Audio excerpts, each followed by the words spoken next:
హల్లెలూయా. అయితే మనం ఎలాగ ఉండాలి? కరుణ కటాక్షము గల కిరీటము ధరించుకోవాలంటే యాకోబు పత్రిక 1వ అధ్యాయం 14వ వచనాన్ని మనం చూస్తే క్రైస్తవుడు ఉండవలసిన లక్షణము, క్రైస్తవుడు జీవించవలసిన జీవితము, దేవునితోటి ఉండవలసిన ప్రణాళిక ఒక మాటలో చెప్పాలంటే యాకోబు పత్రిక 1వ అధ్యాయం 14వ వచనం.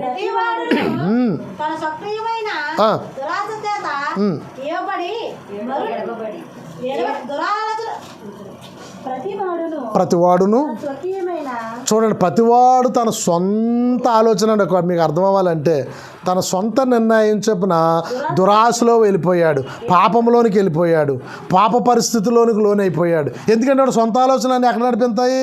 పాపంలోకి నడిపిస్తాయి. ఆ దురాశలో నుండి స్వకీయ అంటే సొంత క్రియ ఏమిడిపడి అంటే విడవబడి దేవునితో అంటగట్టవలసిన మనుషుడు విడవబడ్డాడు, ఎత్తబడలేదు, విడవబడి. చదవండి. దురాశ గర్భము ధరించి పాపము కనగా పాపము పరిపక్వమై మరణమును కనును. ఏం చేస్తుందంట? మనుషుడు ముందు ఆశలోంచి దురాశలోకి వస్తాడు. ఆశ వేరు, దురాశ వేరు. చెప్పండి, ఆశ ఏంటి? ఆశ వేరు, దురాశ వేరు. మనం శుక్రవారం నాడు కొన్ని విషయాలు మాట్లాడుకున్నాం సొలొమోను గురించి. ప్రతి యవన స్త్రీ యవన పురుషుడు పెళ్లి చేసుకోవాలన్నది ఆశ. సొలొమోను పడ్డదేంటి? దురాశ. 1000 మందిని పెళ్లి చేసుకోవడం అన్నది ఆశ, దురాశ. అది 1000 మందిని పెళ్లి చేసుకోవడం అన్నది ఏంటట? దురాశ. బైబిల్ చెప్తున్నది ఏంటి? ఒక పురుషుడు ఓ స్త్రీతో, ఓ స్త్రీ ఓ పురుషుడితో వివాహం చేసుకున్నది ఆశది. అవునా కాదా? ఆశ వేరు, దురాశ వేరు. దురాశలోంచి మనుషుడు ఏమవుతాడు? దురాశలోకి వెళ్తాడు. మొదట దురాశలో నుంచి పాపంలో పడతాడు. పాపము గర్భం ధరించిన స్త్రీ ఎలాగైతే ఆ 10 నెలలు 9 నెలలు సంపూర్ణం అయిన తర్వాత ప్రసవిస్తుందో అలాగే పాపం కూడా పరిపక్వమయ్యి మనుషును నాశనానికి మరణం అంటే రెండో మరణానికి తీసుకెళ్ళిపోతుందట. యాకోబు చాలా స్పష్టంగా చెప్తున్న విషయము. ఇంకా చదువుదాం.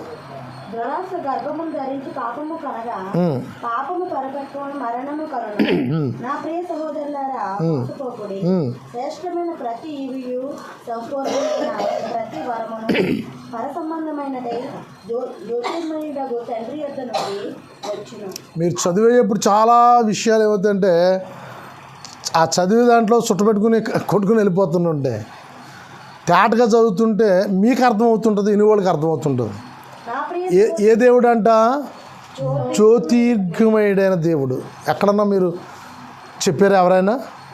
దేవుడు ఎవరట? అబ్బా యేసుప్రభు అంటే ఎంత జాలిగా చేతుల్లో గాయాలు పెట్టుకుని పక్కలో బళ్ళెం పోటు పెట్టుకుని శిలువు మీదలాగా ఉంటాడమ్మా యేసుప్రభు అంటారు. బైబిల్ ఏం చెప్తుంది? యేసుప్రభు ఎలా ఉంటాడని? ఎలాగుంటాడట తండ్రి అంటే ఏ రూపము కూడా మనము ఇంట్లో ఉండడానికి వీల్లేదు. అవునా కదా? ఎందుకని? ఆయన రూపం ఏంటి అంటే యోహాను చెప్పాడు. ఆయన రూపం ఏంటో యోహాను ఖచ్చితంగా రాశాడు. ఆయన రూపం రాశాడండి అక్షరాల్లో. ప్రేమాస్వరూపి నా యేసుక్రీస్తు అన్నాడు. ఏ రూపం అట అయింది? ప్రేమాస్వరూపం అట యేసుక్రీస్తు యొక్క రూపము. అందుకని ఇక్కడ చెప్తున్న మాటలు ఎవరు చెప్తున్నారంటే ఆ జ్యోతి ఆకారము ఉన్న దేవుడు మాట్లాడుతున్న విషయాలు. మన తండ్రి ఎవరు అంటే జ్యోతిర్గమయుడు, ఆత్మస్వరూపుడు, రూపము లేనట్టు వాడు. ఆయనకి మనము సంపూర్ణంగా ఉండాలంటే, ఆ దేవుడికి మనము స్వకీయ జనంగా ఉండాలంటే మన సొంత నిర్ణయాలు మనము తీసుకోవడానికి వీలు లేదు. భక్తి విషయంలో మన సొంత నిర్ణయాలు మనము పాటించడానికి వీలు లేదు. ఇంకా చదువుదాం. ఆయన యందు ఇంకా తేటగా చెప్పాలి నాకు మాట. గమనాగమనముల వలన కలుగు ఏ ఛాయ అయినను లేదు. ఆయన తాను సృష్టించిన వాటిలో మనము ప్రథమ ఫలముగా ఉండినట్లు సత్యవాక్యము వలన మనలను తన సంకల్ప ప్రకారము కనిను. ఆయన సృష్టించిన సృష్టి యావదాస్తులో జంతువులు కానీ, మొక్కలు కానీ, జలరాశిలో ఉన్న చరాచరాలు కానీ, ఆకాశంలో ఎగురుతున్న పక్షుల్లో కానీ మనుషుడు ప్రథమ ఫలముగా తయారు చేసినట్టు మనలను. హల్లెలూయా. దేవునికి ఏ ఫలంగా ఉన్నవాడు మనము? ప్రథమ ఫలంగా ఉన్నవాడు. ఇంక మనం అంటే దేవునికి ఇంక మరొక ఫలము లేవు. మనమే ఆయనకు ఒక ఫలం అంట. చూడండి, ఎవరైనా ఒక ఫలం తెచ్చిచ్చారనుకోండి, మన సంతోషంగా ఉండదా? ఏమండి మా చట్నీ ఈ జాంకాయ కాసిందండి, లేదా ఈ బీరకాయ కాసిందండి అని ఫలం ఇచ్చారనుకోండి, కాయ ఇచ్చారనుకోండి, మనం చాలా సంతోషిస్తాం. సృష్టిలో కూడా మనము ప్రథమ ఫలంగా ఉన్నామంట దేవునికి. అందుకని మన సొంత ఆలోచనలు, సొంత నిర్ణయాలు మనకి పనికిరావు. చాలామంది అంటుంటారు, నాకు దర్శనాలు వస్తలేదండి అంటారు, నాకు కళ వస్తలేదండి అంటారు, దేవుడు నాతో మాట్లాడుతూ లేదండి అంటారు. దేవుని స్తోత్ర. కొన్ని వాక్యాలు మనం పరిశోధన చేద్దాం. దర్శనం ఎవరికి వస్తుంది? దేవుని మాట విననోళ్ళకే దర్శనం వస్తుంది. ఇప్పుడైనా ఈ మాటకి నీవు లోబడి ఉన్న దేవుడు మాట్లాడతాడు దర్శనం ద్వారా. దర్శనం వచ్చిందంటే నువ్వు అది నెరవేర్చమని, ఆ పని చేయమని చెప్పడము. యోసేపు నీతిమంతుడు. మనం తెల్లారితే ఆ పెద్దల మధ్య నిలబడితే పాపం ఆ స్త్రీకి ఏ శిక్ష వేయవలసి ఉంటుందో అని ఏమనుకున్నాడట ఆయన? తెల్లారుజామునే వెళ్ళిపోవడానికి ఆ రాత్రే ఆలోచన చేసుకుంటున్నాడు వెళ్ళిపోతారని. అప్పుడు ఏం వచ్చిందట రాత్రి? అవునే ఉంది అక్కడ అలాగా. ఏమని ఉంది? ఏమొచ్చింది ఆయనకి? కలలో యోసేపుతో మాట్లాడని రాయబడి ఉంది. కానీ మీ బైబిల్లో దర్శనం ఉందేమో చూడండి ఒకసారి. ఎలా ఉందట? కలలో యోసేపుతో దేవుడు మాట్లాడాడట, దేవదూత మాట్లాడిందట. యోసేపుతో మాట్లాడాడు కాబట్టి, దేవుని దూత మాట్లాడింది కాబట్టి ఏం చేశాడట? ఆ మాట ప్రకారంగా నడవడానికి ఇష్టపడ్డాడు. దేవుని స్తోత్ర. ఇప్పుడు ఏది రాలేదనుకోండి, దానికి అర్థం ఏంటి చెప్పండి? నువ్వు ఏ తప్పు చేయలేనట్టుగా. దావీదు దగ్గరికి ఒక సేవకుడు వచ్చాడు. దావీదు ఎలాంటి వాడు? రాజుగా ఉన్నాడు. అప్పటికి చాలామంది రాజులను హతమార్చాడు. మంచి శక్తి శౌర్యం కలిగి ఉన్నాడు. కానీ చిన్న తప్పోడు చేశాడు. పక్కవాడు భార్య కావాలని తన భర్తను చంపించేశాడు. అప్పుడున్న రాజుల యొక్క రాజనీతిలో ఒకవేళ అవతల అమ్మాయి ఒకవేళ ఇష్టపడితే రాజుగారి దగ్గరికి వెళ్ళిపోవచ్చు, పెళ్లి చేసుకోవచ్చు, వాళ్ళ రాజనీతి అది. కానీ ఇక్కడ దావీదు చేసిన తప్పేడు తెలుసా? ఈ అమ్మాయి మీద ఇష్టపడి ప్రజలకు ఎవరికీ తెలియకుండా అమ్మాయి భర్తను చంపించేశాడు. తన సైన్యంలోనే సైనికుడు ఆయన. ఈ విషయం ప్రజలకు ఎవరికీ తెలియదు.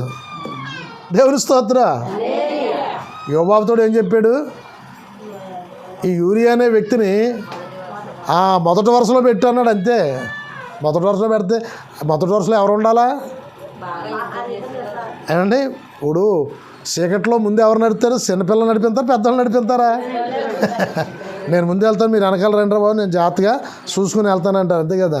పెద్ద వరుసలో పెట్టగానే వీడు చూస్తే యుద్ధంలో అంతా నైపుణ్యుడు కాదు, సైనికుడు పని అప్పచెప్పాలి. ముందు లైన్లో పెట్టగానే ఏం చేశారంట? వాళ్ళు కూడా చంపిస్తారు. ఎవరికి తెల్లలేదు అనుకున్నాడు, బడే చచ్చిపోయింది అనుకున్నాడు. భార్యను తీసుకొచ్చి ఇంట్లో, సైనికుడు భార్యను తీసుకొచ్చి ఇంట్లో పెట్టగానే, అమ్మ బాబు మన రాజుగారు అలాంటి వాడు అంటే చాలా ప్రేమగల వ్యక్తి ఏం చేశాడట? అంటే మరి ధర్మశాస్త్ర ప్రకారంగా భర్త పోయిన తర్వాత ఆ స్త్రీకి విడుదల ఇవ్వచ్చు. అట్టి రీతిగా ఈమెకు మరలా మంచి జీవితం ఇచ్చాడు. తన కోటకు తీసుకెళ్ళాడు బాబు. ఒక సైనికుడి భార్యని రాజుగారు రాణిగా చేసేసాడని తప్పట్లు కొట్టాడు. కానీ దేవునికి మాత్రము సహించలేదు. ఎవరితోటి మాట పంపించాడు తెలుసా? తన సేవకుడిని పంపించాడు. సేవకుడిని పంపించి ఏం చెప్తున్నాడు? కథ చెప్తున్నాడు. డైరెక్టర్ చెప్తే ఈయన కూడా చంపించేస్తాడని భయం. ఊరేం చంపించాడు, ఈయన చంపించలేడా? రాజుగారికి ఎదురు చెప్తే ఏమైనా ఉంటుందా? మీ అధికారులకు ఎదురు చెప్తావా? వాళ్ళ తప్పనే జరిగాను బుర్ర పోల్చిందే కంపల్సరీగా. వాళ్ళ అధికారులు ఆ పై అధికారికి లోబడవలసిందే. ఒక కథ చెప్తున్నాడు ఈ సేవకుడు వెళ్ళి కథ చెప్తున్నాడు. ఆ కథ అంతా దావీదు చేసిన పాపమంతా చెప్పుకొచ్చాడు. ఏంటి ఒక సేవకుడు చెప్తున్నాడంటే దాన్ని మనం ఏం చేయాలట? అది చెప్తున్నప్పుడు, ఆ వాక్యం జరుగుతున్నప్పుడు, ఆ సేవకుడు చెప్తున్న వాక్యంలో సపోజ్ దశంభాగం చెప్తున్నాను అనుకోండి, దశంభాగం ధారాళంగా తీసినోడికి ఎలా ఉంటుంది? అది వాళ్ళకేమీ కూడా ఆ వాక్యం గురించి ఏ ఫీల్ ఉంటుందా? యవనోళ్ళకి ఎలాగ అంతుంది వాక్యం? ఎలా అంతుంది? ఖచ్చితంగా ఈరోజు పాస్టర్ గారు నిజంగా అలా చెప్తారా? అలా చెప్తే సేవకుడే కాదు. దేవుని స్తోత్రం. అందరి గురించి చెప్తారు అది, కానీ అది చేయని వాళ్ళకి ఎలా అంతని గుచ్చుకుంటుంది. నేను తీర్చలేదు కదా అందుకేనా నా గురించి గుచ్చుకుంటుందంటే దేవుడు నీతో మాట్లాడుతున్నాడు. అది అసలు నేను పాయింట్. దేవుని స్తోత్రం. వాక్యం నీకు గుచ్చుకుంటుందంటే అంటే ఆ పాయింట్ అయితే మీకు తేలిక అర్థమవుతుందని చెప్తున్నారు. ఇంకొక రకంగా అవచ్చు, ఇంకొక రకంగా అవచ్చు. ఆ వాక్యము బోధకుడు నీకు బోధిస్తున్నప్పుడు వాక్యం నీతో మాట్లాడుతుంది. దానికి నీవు లోపడుతున్నావా, లోపడక జీవిస్తున్నావా, అది నీకు అప్పుడే అర్థమైపోద్ది, అక్కడ అర్థమైపోద్ది. అప్పుడు దేవుడు నీతో మాట్లాడుతున్నట్లే. దాన్ని నువ్వు ధిక్కరించకూడదు. నెంబర్ 1 ఒకటి ఏం చేస్తారు చెప్పండి? మాట వినని వ్యక్తులకి కలలోను దర్శనంలోను వచ్చి మాట్లాడతాడు, అది నువ్వు నెరవేర్చమని. అది వచ్చిందంటే నీకు నాకు దర్శనం రాలేదు అంటే దానికి నువ్వు రాలేదంటే నువ్వు అదృష్టవంతుడే. నేను చెప్తున్నాను ఖచ్చితంగా. దేవుని స్తోత్రం.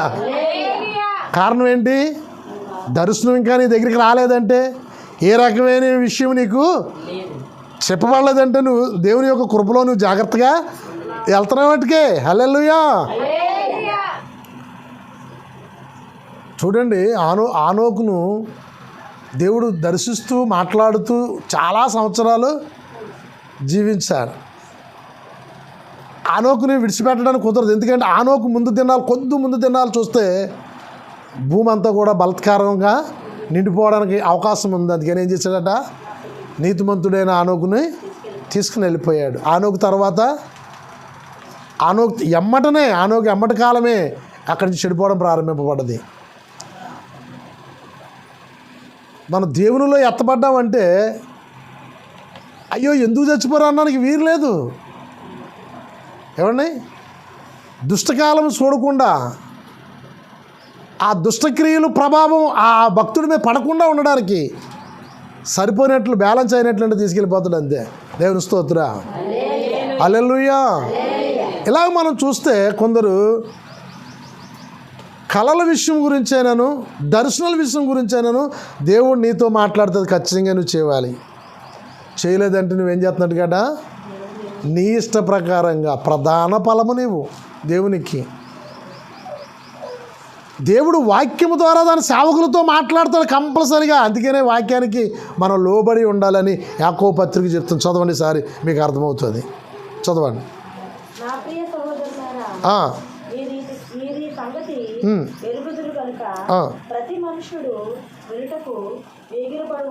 ప్రతి మనుషుడు వినడానికి ఏం చేయాలట? పరిగెట్టాలంటే దేవుని వాక్యం కొరకు. మొన్నటి దినాన ఒక అన్యుడు అంటున్నాడు, సరుకు పంపిస్తారు మన షాప్కి, ఆదివారం పంపించకండి షాప్ సెలవండి అన్నారు. ఏమండి, నేను ఒక మాట అన్నానండి, ఏమైనా సరే కానీ దేవుని నమ్ముకున్న వాళ్ళు ఆదివారం చర్చికి వెళ్ళిపోతారట కదా. నువ్వు ఇంకా ఎక్కడో పిచ్చి మేమలో ఉన్నారో బాబు అనుకున్నాను మనసులో. అవునండి, కంపల్సరీ మానవండి మేము. ఎన్ని పనులున్నా ఎంత బలహీనత అయినా చర్చికి మాత్రం మానరంట కదా. మీ భక్తే భక్తి అని బాబు అంటున్నాడు ఆయన. దేవుని స్తోత్రం. అండి ఏంటంటే ఇక్కడ చెప్తున్నా మాట చదవండి సారి. నా ప్రియ సహోదరులారా, వినడానికి వేగిలు పడాలి. దేవుని వాక్యం వినడానికి పరిగెట్టాలి. అదే నీతో మాట్లాడేది దేవుడు. దేవుని వాక్యం నీతో మాట్లాడేది అదే.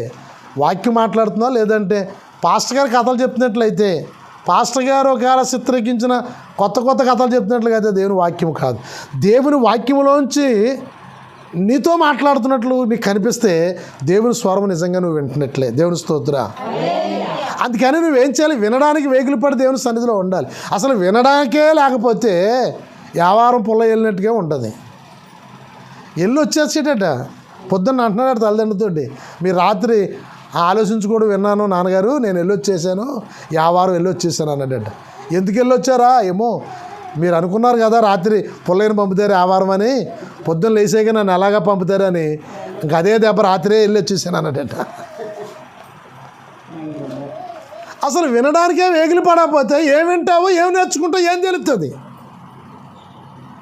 ఇరుటిలో వేగిలి పడడమును మాట్లాడుటకు ఎప్పుడు నిదానం వస్తుంది? దేవుని వాక్యం నీలో ఉంటే ఏది మాట్లాడాలో ఏది మాట్లాడకూడదు, ఎలా జీవించాలో ఎలా జీవించకూడదు, ఏది యోగ్యమైందో ఏది అయోగ్యమైందో, ఏది పరిశుద్ధమైందో ఏది అపరిశుద్ధమైందో, ఏది మంచి క్రియ ఏది చెడ్డ క్రియో, ఏది చేస్తే జీవితానికి కుటుంబానికి ఫ్యామిలీకి గౌరవప్రధానంగా చేస్తుందో నువ్వు వింటే అర్థమవుతుంది, వినకపోతే ఏం అర్థమవుతుంది? అవునా కదా? వినుట వలన నువ్వు వినడంలో ఏగులు పడాలట. మాట్లాడే విషయం కనుక వస్తే నిదానించాలి. నిదానించే మనసు ఎప్పుడు వస్తుంది? ప్రార్థన చేసుకునే మనుషులకు నిదానం వస్తుంది. ప్రార్థన లేదనుకుంటే ఆవిడకి ఒక్క మాట అనుభూతికి నేనైనా తక్కువ తింటున్నానా, నాదేనా తక్కువ పౌరుషమా, ఇటు 7 తరాలు అటు 7 తరాలు మాది మాత్రం తక్కువ కుటుంబంలోంచి వచ్చానా, ఏమవుతామంట? ఆలోచన ఉండదు. ప్రార్థన ఉందనుకోండి, దేవుని వాక్యం ఉందనుకోండి, మాట్లాడడానికి ఏమొస్తుందట? నిదానం వస్తుందట. భక్తుడు చెప్తున్నాడు, మాట్లాడే విషయంలో మీరు నిదానించి మాట్లాడండి. కోపించే విషయంలో కూడా అది న్యాయమైనది, అది కోపగించాలి ఖచ్చితంగా. ఏం చేయాలట? కోపం వచ్చిందా యేసుప్రభువుకి? లేదా. దేవుని మందిరంలో ప్రార్థన చేయాలి కానీ ఏం చేశారట? ఓ పక్కన వ్యాపారాలు చేసుకుంటున్నారు, పొట్టేళ్ళు తెచ్చి పొట్టేళ్ళు అమ్ముకుంటున్నారు, ఓ పక్కన పావురాలు అమ్ముకుంటున్నారు. ఏమండి, ఇదంతా ఎక్కడ ఉండాలా? ఎక్కడో బయట ఉండి బయట ఎక్కడో పెంచుకోవాలి, బయట ఎక్కడో తయారు చేసుకోవాలి, బయట నుంచి కొని తెచ్చుకోవాలి. ఇది ఎక్కడికి వచ్చేసింది? తిన్నగానే మందిరంలోనికి వచ్చేసింది. మందిరంలో డోక్రా సీట్లు వేసుకోవడం, మందిరంలోనే సీట్లు కట్టుకోవడం, మందిరంలోనే ప్రతి విషయం మాట్లాడుకుంటారు, మందిరంలోనే బూతులు తిట్టేసుకుంటారు. మా గొడవలు రావా ఇవన్నీ మందిరంలో ఉంటే? వస్తారావండి? ఒక ఆవిడ మన శాంతమ్మ గారు లాంటి వాళ్ళు నిలబెట్టుకుని మనం సీట్ వేయించుకున్నాం అనుకోండి, పాస్టర్ గారు మొదటి సీటు మీదే అంటారు, నేను కట్టలేను కానుకలు లేను కారణంగా. కట్టకపోతే ఆవిడ ఊరుకుంటుందా? మొదటి సీట్ నేనే పాడేసుకున్నా మనని. ఆ ఏళ్ళంత కట్టేట్టుకోరు పాస్టర్ గారు, ఇవాళ కట్టడానికి ఏడు చేస్తున్నారంటే అంటది అంటా. మరి అందరూ ఆవిడ తిడుతుంటే ఏమంటుంది? పాస్టర్ గారు గౌరవం ఉంటుందా? అక్కడ సీట్ అది 10 ఏంటి మీరు అంటారని అంటలేదు సుమా, నేను ఎప్పుడు అన్నాను అని కోపించి రేపు నుంచి గుడికి మానేశారు కనుక. దేవుని స్తోత్ర. అన్నీ ఎక్కడట? కొన్ని సంఘాలు అలాగే ఉన్నాయి.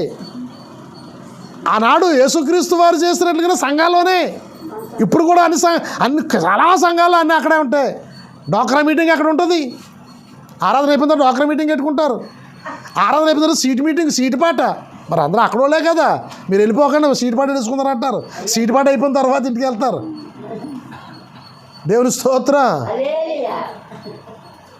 దేవుని వాక్యము దేవుని సావాసం లేని సంఘాలన్నీ కూడా ఎలా ఉంటాడు? ఇలాగనే కోప్పడండి అంటున్నాడు. అలాంటి విషయాలు మీరు ఏం చేయాలట? కోప్పడండి. ఇంకా చదువుదాం.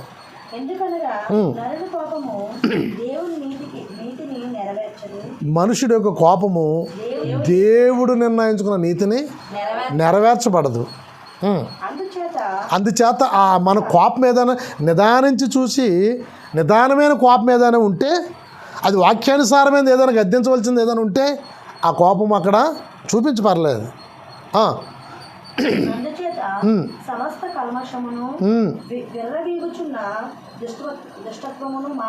చూడండి, సమస్త కల్మషమును విర్రవీగుతున్న దుష్టత్వం. ఎలాంటి దుష్టత్వం అంటే అది విర్రవీగుతుంటుందట. చాలా గర్వం తెచ్చిపెడుతుంది దుష్టత్వం వలన. ఏమండి, అక్కడ ఒక వ్యక్తి గురించి చెప్పబడుతున్న మాట మనం చూస్తాం. దుష్టుడు చేత, దుష్టత్వం చేత పతనం అవ్వాడు అంటాడు. కయ్యను గురించి ఏబేలు యొక్క సందర్భంలో కయ్యను గురించి చెప్తాడు, దుష్టుడు అప్పగింపబడిన వాడు అని యోధాపత్రికలో. అంటే దుష్టత్వం ఏం చేస్తాడ? సహించుకోలేదు. దుష్టత్వము ఎదుటోడు బాగుంటే తట్టుకోలేదు. దానికి చక్కటి పేరు పెట్టాడు. ఏంటంటే విర్రవీగుతున్న దుష్టత్వము. మనసులో ఏదైనా విర్రవీగుతున్నాడు అంటే ఏముంటుందట? దుష్టత్వం ఉంటుంది. దాన్ని మనం చంపేలా. లోపల నాటబడి ఈ ఆత్మను రక్షించుటకు శక్తిగల వాక్యమును సాత్వికముతో అంగీకరించి శక్తిగల వాక్యమును సాత్వికముతో అంగీకరించి. ఎలాంటి మనతో అంగీకరించాలట? సాత్వికమైన మనసుతో వాక్యాన్ని అంగీకరిస్తేనే కానీ విర్రవీగుతున్న దుష్టత్వం బయటికి రాదట. హల్లెలూయా. ఏండి, దుష్టత్వం బయటికి రావాలంటే మొదట ఏం వెళ్ళాలంటే లోనికి వాక్యం వెళ్ళాలంటే మనసు మారిపోవాలంట. సాత్వికమైన మనసు వస్తే నేను వాక్యమును అంగీకరించలేమంట. ఇంత ఆలకించిన తర్వాత ఒక గంట వాక్యం ఆలకించాక పాస్టర్ గారు ఎప్పుడు అలాగే చెప్తారులేదు అనుకున్నామంటే క్షణ మాత్రంలో బయటకు పోయింది మొత్తం అంత వాక్యం. ఇన్ని గంటలు ఇన్ని రోజులు ప్రిపేర్ అయిన వాక్యం అంతా కూడా, ఎంత ప్రార్థన చేసి సిద్ధపరచుకున్న వాక్యం అంతా కూడా క్షణ మాత్రంలోంచి నీ హృదయంలోంచి బయటికి పోద్ది అంతే. హల్లెలూయా. అందుకని ఆ దుష్టత్వం బయటికి రావాలంటే దేవుని వాక్యము మనం ఏం చేయాలట? శక్తిగల వాక్యమును స్వీకరించాలట. వాక్యం ప్రకారంగా జీవించాలట. కింద వచనంలో అంటాడు, నా మాట కాదు, చదవండి ఒకసారి. ఇనువారు మాత్రమే ఉండి ఇంటూనే ఉంటే మనకేం కూడా పెద్ద కష్టం ఉండదు అనే కదండి. ఇనువారు మాత్రమే ఉండి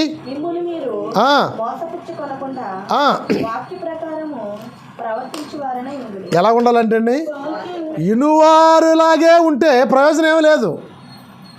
ఇనువారులాగే ఉంటే ప్రయోజనం ఏమైనా ఉందా? వినాలంటున్నాడు ఆయన. వినాలి, వినడం కొరకు పరుగులెట్టాలి, ఏగులు పడాలన్నాడు. కానీ విన్న తర్వాత వినేవారుగానే ఉంటే అంటే ఎంతవరకు మన పని? వచ్చాము, విన్నాం, అంతే. తర్వాత పని మనకు లేదనుకున్నాం అనుకోండి, ఏమంటున్నాడు అక్కడ? మీకు మీరు మోసపోయినట్లే. ఎలాగుండాలట? అంత నీరసంగా చదివేటమ్మ ఆ మాటనే వాక్య ప్రకారంగా ప్రవర్తించిన వారుగా ఉండాలి. అది ఆ వాక్యానికి కావలసిన దమ్ము. ఎలా ఉండాలట?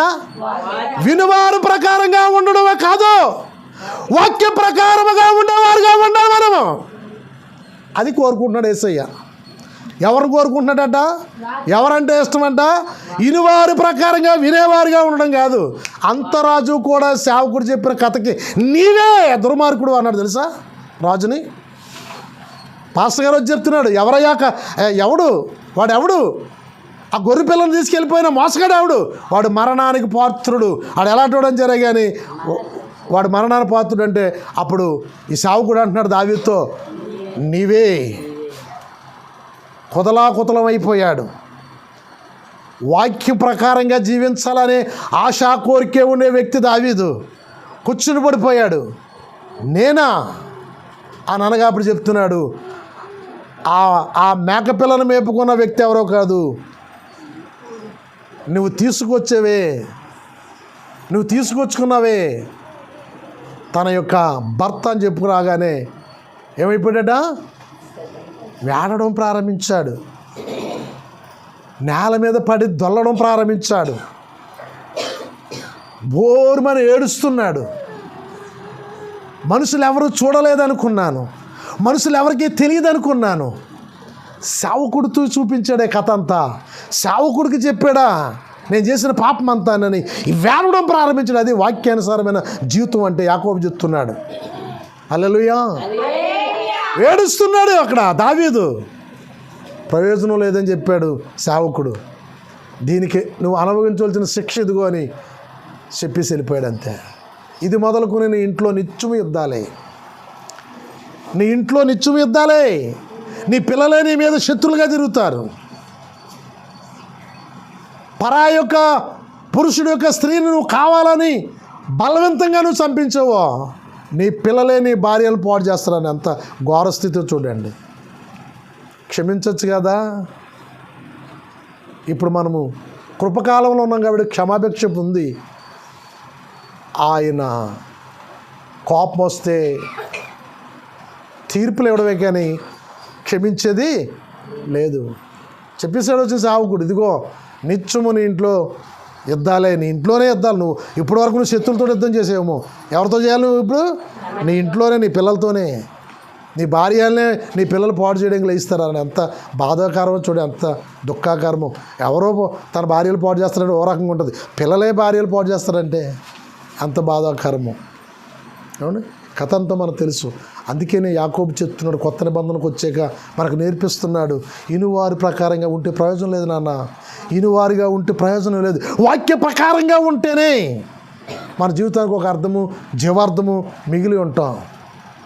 ఎన్ని సంవత్సరాలు అయిందని కాదు, ఎంతకాలం అయింది కాదు, మనం నమ్ముకున్నది వాక్యానుసారంగా నేను జీవిస్తున్నానా లేదా, వాక్యానుసారమైన జీవితం నా దగ్గర ఉందా లేదా, నా స్వజనుల్లో నేను జీవిస్తున్న ఇరుగు పొరుగు వారిలో, నేనున్న నా గ్రామంలో నా క్యారెక్టర్ గురించి, నా మనస్తత్వం గురించి, నా ప్రభావం గురించి, నా ప్రవక్తన గురించి ఈ ప్రజలు ఏమనుకుంటున్నారు, వాక్యానుసారంగా నేను ఉంటున్నాను లేదా అని నీ అంతరాత్మకు నీ తెలుసుకోవాలి. దేవుని స్తోత్రం. లేకపోతే ప్రయోజనం లేదంటున్నాడు ఈ భక్తుడు. మరొక వచనాన్ని చదువుకుని ముగించుకుందా, చదవమా. ఎవడైనను వాక్యమును వినువాడై ఉండి దాని ప్రకారము ప్రవర్తింపని వాడైతే వాడు అద్దములో తన సహజ ముఖమును చూసుకొని మనుషుని పోలి ఉన్నాడు. ఎలాగున్నాడంట వాడు ముఖం, వాడు అద్దంలో చూసుకోకపోతే ఏమో ఎలాగుంటాడు, వాడు ఎలాగున్నాడు వాడికి తెలదు. పొద్దున్నే ప్రతి మనిషికి అందుకని ఏం చేస్తారట, చూసుకుంటారు లేదా మీరు? ప్రతిరోజు ఎలాంటి వాళ్ళని జరిగాని తన ముఖంలో అద్దంలో చూసుకున్నట్లుగా నీ భక్తి జీవితం కూడా వాక్యమైన అద్దంలో చూసుకోవాలి. ప్రతిరోజుని ఎలా బ్రతుకుతున్నాను, ఎలా జీవిస్తున్నాను, ఎలా మాట్లాడుతున్నాను, ఎలా ప్రవర్తిస్తున్నాను, తేటగా కనపడాలట అందరికీ. మన జీవితం అద్దంలో మన ముఖం ఎలా కనపడుతుందో మన జీవితం కూడా మన ఊళ్ళో ఉన్న ప్రజలకు మన జీవితం వాళ్ళకి కనపడాలట తేటగా. దేవుని స్తోత్రం. అలాంటి జీవితం జీవించి మరణిందాం. దేవుడు దీవెనలను కలగజేయునుగాక.